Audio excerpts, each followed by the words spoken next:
De acá en más. Con María O'Donnell. Un tutorial para tiempos complejos. Bueno,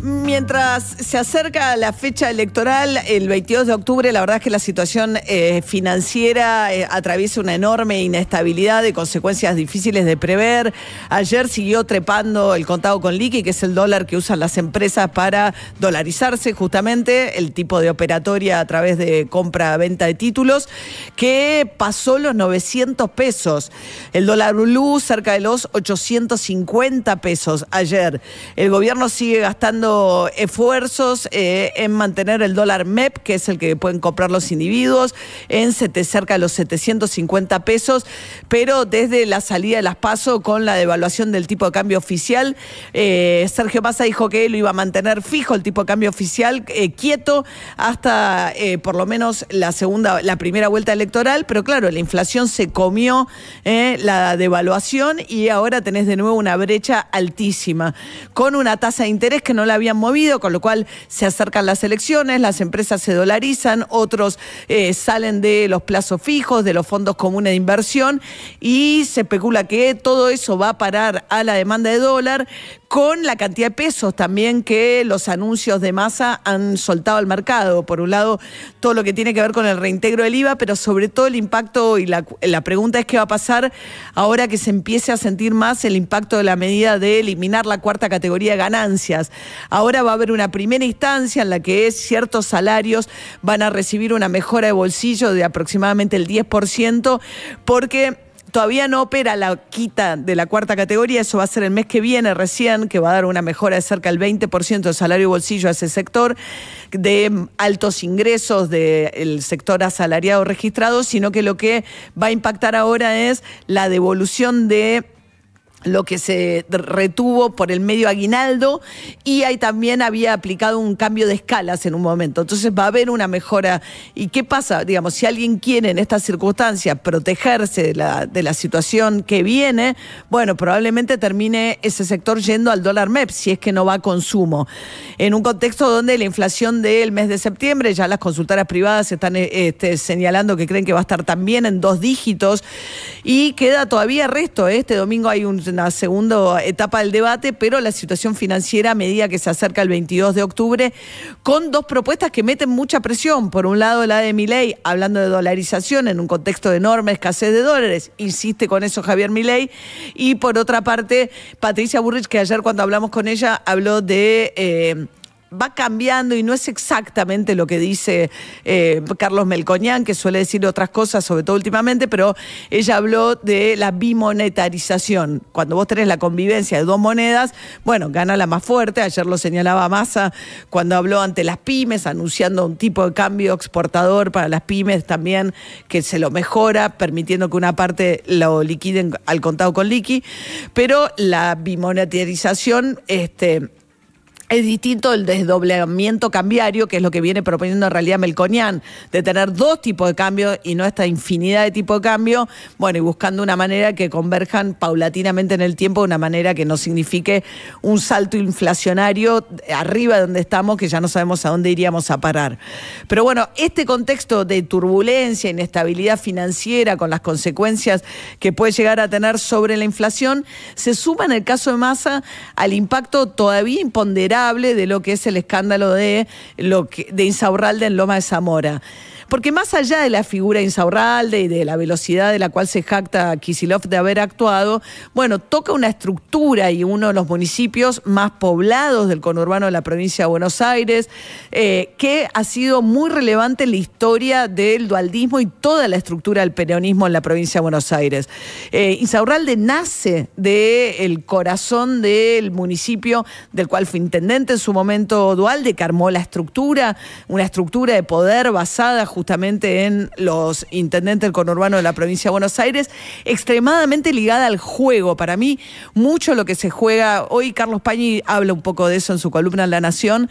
mucho lo que se juega ahí también tiene que ver con una estructura que nació al calor de la instalación del juego a gran escala en la provincia de Buenos Aires, cuyo enorme responsable fue Duhalde, cuando habilita los bingos, los mal llamados bingos, donde estaban las maquinitas de tragamonedas, y durante durante años y años lo que le pagaban supuestamente porque recauda para acción social, y cuando te hablan de que bueno, que el juego es ilegal igual y que entonces conviene blanquearlo porque entonces el Estado recaudaba a declaración jurada a los dueños del juego. Entonces decían, ¿cuánto se jugó? Bueno, imagínense, es confiar en la palabra y confiar en que ahí lo que declaraban era efectivamente o sea, alguien, por no tener que ser controlado con un sistema de software que se instala recién cuando Felipe Solá se convierte en gobernador de la provincia de Buenos Aires. Y si uno va para atrás y ve algunas declaraciones de Felipe Solá, él habla con bastante claridad respecto a que esto era un negociado de financiamiento ilegal de la política brutal en su momento. Bueno, y Loma de Zamora es uno de los puntos fuertes de eso, sobre todo porque además de Duhalde en adelante, Duhalde y todos los intendentes de Loma de Zamora, incluido Martín Insaurralde, siempre extendieron su influencia a colocar al titular del Instituto de Juego de la provincia de Buenos Aires, que es el que decide si hay licencias, a quién se las otorga, si se abren nuevos bingos en un momento, y eso lo hizo caer en su momento María Eugenia Vidal. Querían abrir un nuevo bingo mal llamado ahí en Puente La Noria, en el corazón de Loma de Zamora. Eso finalmente se cae y además, bueno, incluso hay quienes especulan que Sofía Clerici eventualmente sería lo que se llama en la jerga de inteligencia una Julieta, que serían estas mujeres que servicio de inteligencia o gente con poderes o negocios oscuros coloca cerca de políticos influyentes para extorsionarlos o eventualmente aplicar una venganza, una vendetta como la que pareciera haber sufrido, la que pareciera haber sellado el destino de Martín Insaurralde, a quien le están chequeando la cantidad de viajes al exterior. Aparentemente en Migraciones ya informó que salía del país por lo menos 6 veces al año. Va a investigar el fiscal los destinos a los cuales acudía. Pero Insaurralde decía, lo echó Kicillof y dijo que va a desarmar la estructura, pero no dijo qué piensa hacer con el titular del Instituto del Juego de la provincia de Buenos Aires, de apellido Galdurralde, que es mano derecha y colocado ahí a sugerencia de justamente Martín Insaurralde. También padrino político de Federico Termín, titular de la legislatura de la provincia de Buenos Aires, que tiene atrás el escándalo de chocolate, que a la luz de este escándalo parece más chiquito, ¿no? Nombramientos a gran escala de gente que evidentemente no va a trabajar y de la que después alguien le saca gran parte del dinero que paga la legislatura con el financiamiento ilegal de la estructura, y eso es lo que queda en evidencia cuando encuentran a un tipo con casi 50 tarjetas de débito metido en un cajero automático ahí en el centro de La Plata. Pero Termín, que preside la legislatura, es ahora el candidato en Loma de Zamora. Y la línea viene en Loma de Zamora es Duhalde, Rossi, que fue titular también del Instituto del Juego, de ahí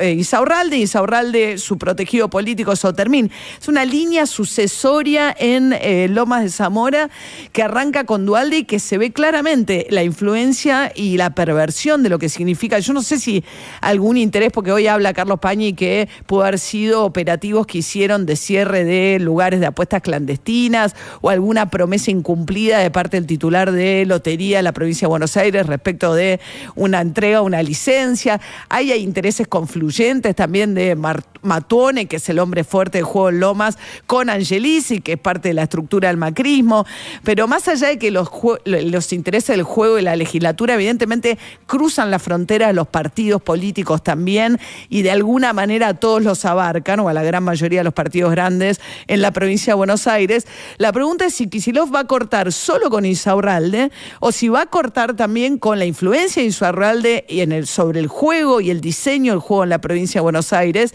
y si esto va a significar el fin de una forma de poder que arrancó con Duhalde y ligada al juego, por lo menos en Loma de Zamora, uno de los municipios más relevantes del conurbano de la provincia de Buenos Aires.